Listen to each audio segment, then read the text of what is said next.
Old is gold में आपका स्वागत करता हूँ। स्वास्थ्य संबंधी चर्चा के अंदर एक मेरे प्रशंसक ने कमेंट्स में सवाल पूछा है कि लो पोटेंसी और हाई पोटेंसी इन पे क्या आपका विचार है,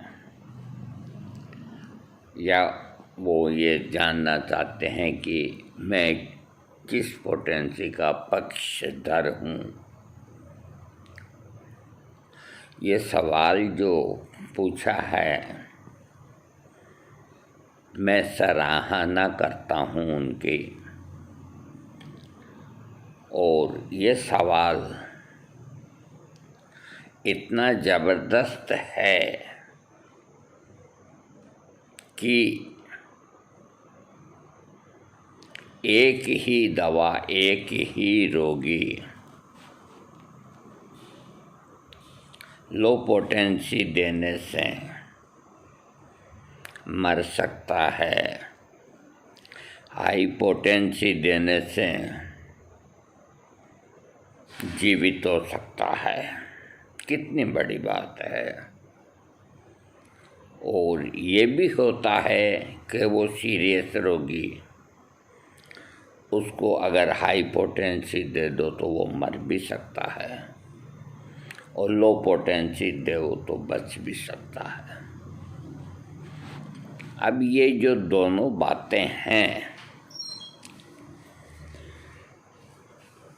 कई जो विदेशी डॉक्टर हुए उनके अंदर कुछ डॉक्टर लो पोटेंसी के पक्षधर रहे। वो 6 पोटेंसी 12 पोटेंसी ज़्यादा से ज़्यादा 30 पोटेंसी, उससे ऊपर दवा नहीं देते थे। और कुछ डॉक्टर कैंट, डॉक्टर एलन और भी कई डॉक्टर, वो डॉक्टर मुखर्जी, एस.के. मुखर्जी, वो हाई पोटेंसी के पक्षधर रहे। लो पोटेंसी कई रोगों में देकर के रोग को बिगाड़ देते हैं। तो ये लो पोटेंसी और हाई पोटेंसी एक बहुत ही प्रश्न चिन्ह है। अब मान लीजिए किसी चाइल्ड को, बच्चे को अगर उल्टियाँ होती है, वोमिटिंग होती है और हरे रंग की होती है, जीभ मिचलाता है, तो उसके लक्षण में इपिकाक दवा निकलती है। तो यहाँ पर बच्चा डाउन नहीं है। डाउन का मतलब एकदम लटका हुआ नहीं है, उल्टी आ जाती है और बाकी ठीक है। तो ऐसी स्थिति के अंदर बच्चे को इपिकाक कभी हाई पोटेंसी नहीं देनी चाहिए। उसको 6 पोटेंसी एक गिलास पानी के अंदर या कटोरी पानी में या 1 कप पानी के अंदर, कांच का गिलास हो, कांच का कप हो, उसके अंदर 15 बूंद इपिकाक 6 पोटेंसी 12 पोटेंसी उसके 15-20 ड्रॉप डाल देना चाहिए और उसके अंदर 1 चम्मच डाल देना चाहिए और उस बच्चे की माँ को कहना चाहिए कि इस बच्चे को दिन में जितनी बार भी प्यास लगती है, 1-1 घंटे में, 2-2 घंटे में 1-1, 2-2 चम्मच पानी यही पिलाओ और ये पानी ख़त्म हो जाए तो इस तरह से और बना लो। करीब 4 या 5 बार पानी पिलाने से अगर उसकी उल्टी बंद हो जाती है तो पानी पिलाने के अंदर थोड़ा गैप कर दो, दूसरा पानी पिला दो, बच्चे को उल्टियाँ बंद हो जाएगी, फिर नहीं होगी। फिर होने का मतलब है उसको और भी कोई तकलीफ़ अंदर की हो सकती है इंडाइजेशन के अलावा, लेकिन ऐसा नहीं होता है। एक बार बंद हो गई उसके बाद बच्चे को दूध न पिलाएं, कुछ ऐसी चीज़ दें जिससे उसे दर्द ना आए। तो ये पोटेंसी का जो निर्णय हुआ, 6 पोटेंसी का, लो पोटेंसी का, ये निर्णय हुआ रोगी की लक्षण और उसकी शरीर की बनावट, इम्यूनिटी शक्ति, विल पावर जो भी है, उसको देख कर ये निर्णय लिया गया। जहाँ सुई से ही कांटा निकल जाता है, एडी के अंदर कांटा लग जाता है, सुई से ही निकल जाता है और आप सुई की जगह तलवार से निकालते हो, क्या जरूरत है? तलवार से तो जख्म बड़ा होगा, सुई से कोई जख्म नहीं होगा। तो ये निर्णय तो रोगी सामने हो उसी वक्त डॉक्टर को लेना होता है। अब किसी का जीव मिचलाता है और उसके साथ ही डायरिया भी अगर हो जाता है, दस्तें भी आने लग जाती है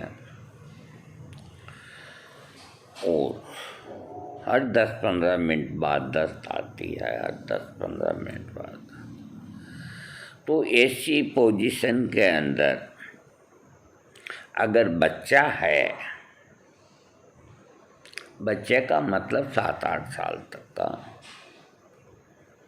तो उसकी दवा मान लीजिए पोडोफाइलम निकलती है। पोडोफाइलम 6 पोटेंसी या 30 पोटेंसी जो अभी मैंने बताया उस तरीके से, या थोड़ा बड़ा बच्चा हो तो शहद में 2 बूंद डाल के या चीनी में 2 बूंद डाल के 1-1 घंटे के अंदर, 3-4 खुराक तो आधे घंटे में, फिर 1-1 घंटे में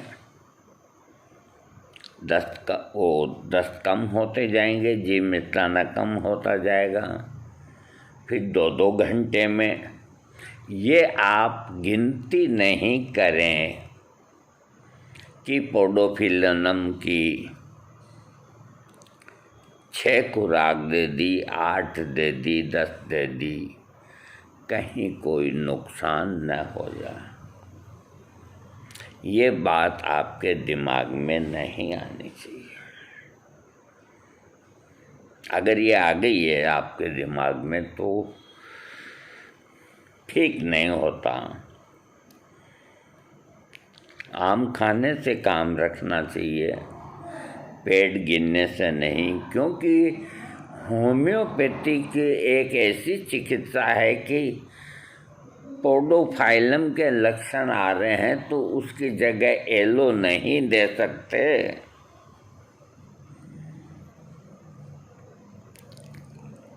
और भी जो दस्तों को बंद करने की दवाइयाँ हैं, क्रोटन है, वो नहीं दे सकते। लक्षण तो पोडोफाइलम के आ रहे हैं, तो पोडोफाइलम के आ रहे हैं और उधर बार बार दस्त आते हैं, तो उस वक्त यही बनता है कि दवा न बदल करके, बार बार दस्त आते हैं तो बार बार ही दवा दी जाए, एक एक चम्मच पानी पिलाया जाए। 6 खुराक लगे, 4 लगे, और तो ये निर्णय भी पेशेंट के सामने हुआ है। अब रहा सवाल कि हाइपोटेंसी 30 तक न लो पोटेंसी होती है न हाई होती है, सबसे श्रेष्ठ पोटेंसी 30 होती है। और 6 पोटेंसी 6 और 30, ये 2 पोटेंसियाँ बहुत ही कामयाब होती है। और जिसके अंदर 6 पोटेंसी को मैं ज़्यादा महत्व देता हूँ, वहाँ पे जब दवा को बार बार देनी होती है, इस तरह के अगर पेशेंट के लक्षण हैं तो 6 पोटेंसी को बार बार रिपीट करता हूँ। और अगर पेशेंट को दवाई वही है और इतने अधिक दस्त नहीं हो रहे हैं, तो पोडोफाइलम 30 पोटेंसी 2-2 घंटे के अंदर, 1-1 घंटे, इस तरह दिन में 4-5 दफ़े आते, तो ये 30 पे आ गए, अपन 6 से 30 पे आ गए। अब रहा सवाल ये कि परिवार के अंदर, घर गृहस्थी के अंदर, देखो जो पैदा हुए हैं उन्हें जाना तो है ही है।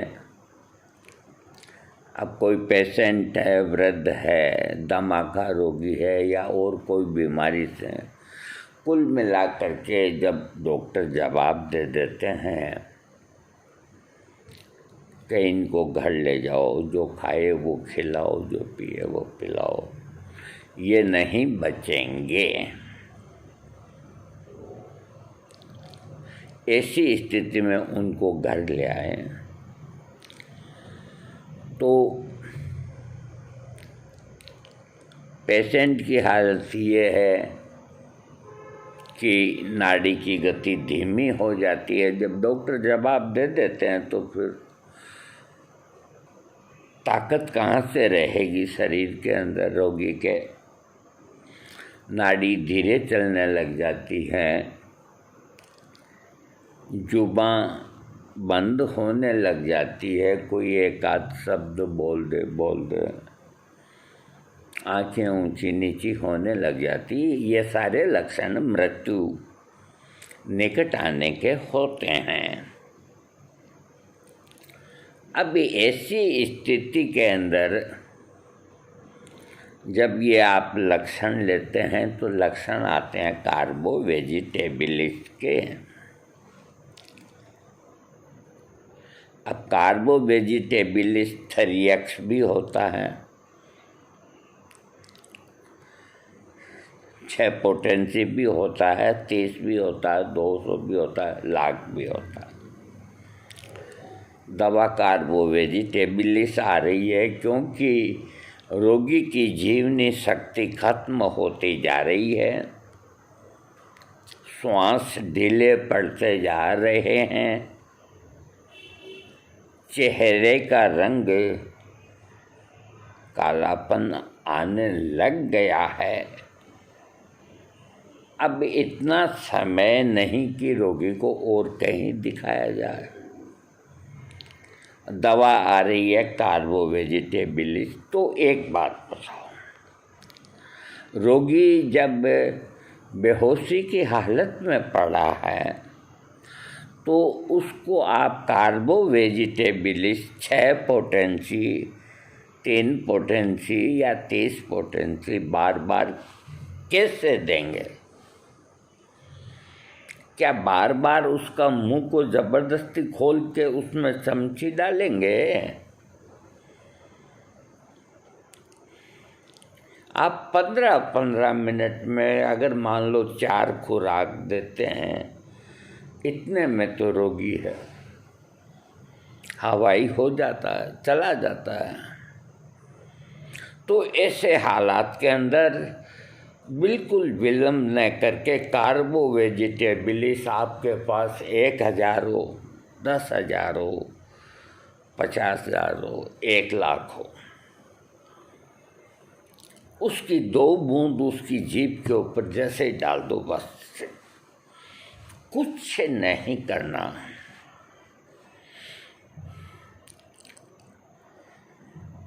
और 100 में 10 रोगी का मैं नहीं कहता, 100 में 90 रोगी ऐसी स्थिति में कार्बोवेजिटेबलिस 1,00,000 पोटेंसी उसके शरीर में जाते ही कोयला गर्म होता है, कोयला गर्म होता है, धधकता है। उसी कोयले से कार्बोवेजिटेबलिस बना है। तो वो अंदर जाते ही हाई पोटेंसी सीधी टक्कर मारेगा रोगी की जीवनी शक्ति के सामने, कि वो जीवनी शक्ति खत्म होने को है, उसके बीच में जाके वो खड़ी हो जाएगी। 1,00,000 पोटेंसी आपने दिए।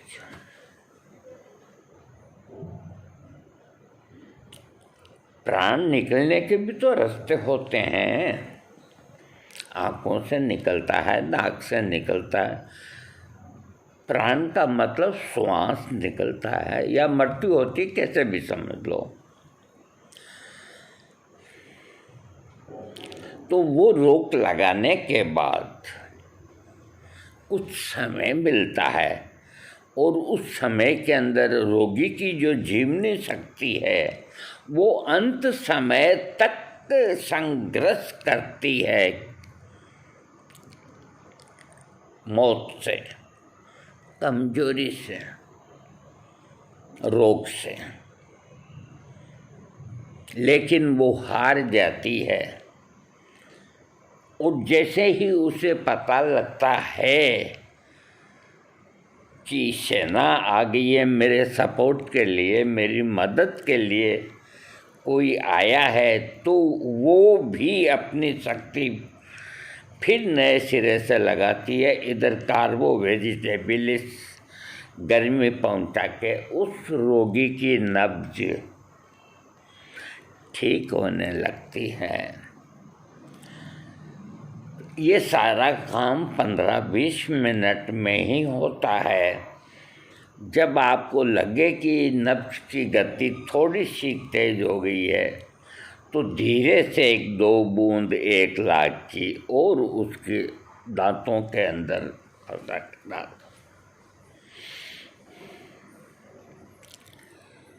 और आधी घंटा का इंतज़ार करो। रोगी धीरे धीरे मैं कौन हूँ, मैं कहाँ हूँ, मैं कौन हूँ, मैं कहाँ हूँ, मुझे ये होश नहीं मैं कौन हूँ, मैं कहाँ हूँ, मुझे ये होश नहीं। शायद रफ़ी साहब का ये गाना है। अब मैं भी क्या करूं, प्रसंग में आ गया तो आ गया, तो रोगी मैं कहाँ हूँ, घर पे ही हूँ। वो सचेत होने लगता है। उसके बाद आप में जो दवा दे रहे हैं होम्योपैथिक डॉक्टर या और, अगर उसको आगे के लिए लक्षण के हिसाब से दवा देते रहेंगे, संभाल लेंगे, तो वो रोगी एक बार तो मौत को धक्का देके बाहर आ जाएगा। आखिर तो इंसान को मरना पड़ता है, बाद में उसकी सार संभाल अगर रहती है तो काफ़ी समय तक जिंदा रहता है, बरसों तक। नहीं होती है सार संभाल और दोबारा 2-4 महीने 12 महीने में हो जाता है, उस वक़्त ऐसा फिर ट्रीटमेंट नहीं मिलता है, तो आखिर रोगी मरता है। याद रखिए, मृत्यु एक सत्य है। आप मृत्यु को निवेदन करके पाबंद कर सकते हैं कि तू अभी मेहरबानी कर, तो आपकी बात मान लेगी वो। लेकिन फतेह तो उसी की होगी, आखिर तो वो ले जाएगी। तो ये जो ढांचा है, अपना शरीर है, इसके अंदर जो अंग हैं, जीवनी शक्ति, हृदय और कई ऐसे जो नाजुक अंग हैं, तो जब साइकिल का टायर ही पूरा घिस जाता है, धागे निकल जाते हैं, तो वो पंचर होएगी। ये तो आपको पहले ही सोचना चाहिए कि ये टायर घिस रहा है, नया टायर डलवा दें। तो इस तरह आप पुरानी साइकिल के अंदर नए टायर डलवा करके उसको 2-5 साल खींच सकते हैं। ये तो हुई बात लो और हाइपोटेंसी की, सीरियस पेशेंट की। अब मैं ज़्यादा वक्त नहीं लूँगा, 1 मिनट और लूँगा। अब रहा सवाल ये, कोई रोगी आया, एकदम बिल्कुल स्वस्थ रोगी आया, आते हाय तौबा मेरा पेट भयंकर दुख रहा, उछल रहा है, पड़ रहा है, कर रहा है, यूँ में दबाते आराम मिलता है। और कोलोसिंथिस उसकी दवा निकल के आ रही है। वहाँ अगर उस रोगी को आप कोलोसिंथिस 6 पोटेंसी बार बार दोगे, कम तो होगा दर्द, बहुत दुख पाएगा, बहुत समय लगेगा, और इतने समय में तो वो कई डॉक्टरों को बुला लेगा। तो ऐसी स्थिति में कि जब रोगी की जीवनी शक्ति बलिष्ठ है और उसको अचानक किसी वजह से मृत्यु भय हुआ है, हाय मरा, कोई नहीं बचा सकता, ये दर्द है वो। अब चाहे कोलोसिंथ के लक्षण हो, चाहे एकोनाइट नेप्लेस के लक्षण हो, आप डायरेक्ट 1 लाख पोटेंसी दें, 10,000 दें या 1,000 दें, 1,000 से कम ना दें। 10-10 मिनट में रिपीट कर दें, 3 खुराक 1,000 की या 10,000 की, उसका पेट दर्द ठीक हो जाएगा, फिर दवाई देने की ज़रूरत नहीं।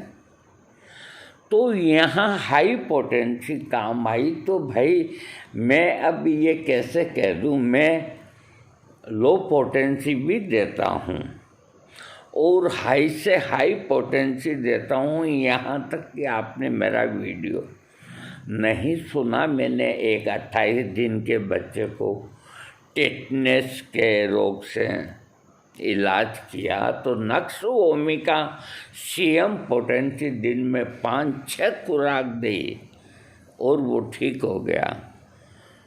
तो ये हाई पोटेंसी और लो पोटेंसी ये निर्भर करता है रोगी के ऊपर, रोगी के रोग लक्षणों के ऊपर और डॉक्टर के ऊपर। इसका पहले से कुछ नहीं कह सकते कि हमें क्या देना है क्या नहीं देना है। यही होम्योपैथिक है। जहाँ 1 लाख पोटेंसी की ज़रूरत है तो आपने अगर 6 या 30 पोटेंसी ही का ही इस्तेमाल किया और उसकी जीवनी शक्ति नहीं बढ़ी तो वो मर गया, आपने मारा उसको।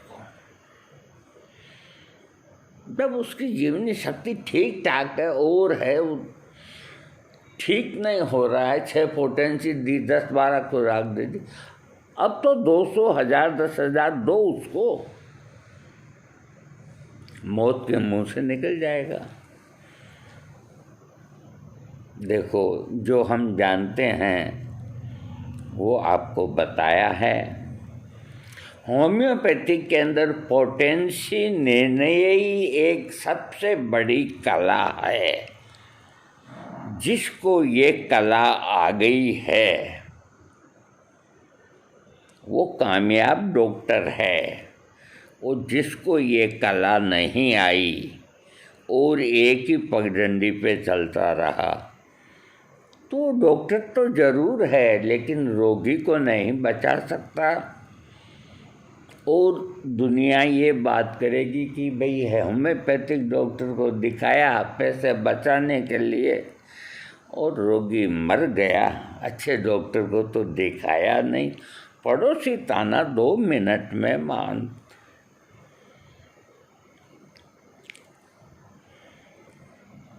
कलकत्ता के अंदर एक बहुत बड़े सेठ के बच्चे को डायरिया हो गया। मैं गलत नहीं कहता, मैंने पढ़ा है। आपको पढ़ना है तो डॉक्टर S.K. मुखर्जी की बुक्स में देख लेना। डायरिया हो गया, अंग्रेज़ों का टाइम था, होम्योपैथिक भी थी, आयुर्वेदिक भी थी, सभी चिकित्सा अच्छे से अच्छे अंग्रेज डॉक्टर आके देख गए, वो दस्तें बंद नहीं हो रही, सब मुंह लटका के बाहर।